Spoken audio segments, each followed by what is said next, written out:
శివుడిని ఏ విధంగా బయటికి రప్పించాలో తెలియక ఎంతో బాధపడి చివరికి శ్రీ మహావిష్ణువును ప్రార్థించి తన భర్త విషయం చెబుతుంది. ఓ మహానుభావా, పూర్వం భస్మాసురుని బారి నుండి నా భర్తని కాపాడి నాకు ఇచ్చావు.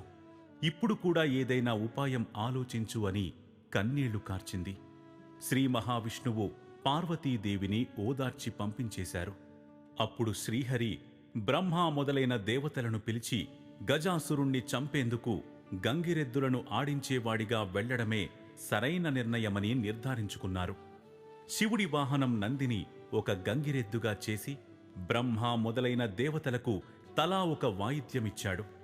తాను చిరుగంటలు సన్నాయి తీసుకుని గజాసురుడు ఉండే గజాసురపురం దగ్గరికి వెళ్లాడు. అక్కడ గజాసురుడి ఎదురుగా చక్కగా నందిని ఆడించాడు. ఆ గంగిరెద్దు ఆట చూసి గజాసురుడు ఆనందం పొంది మీకేం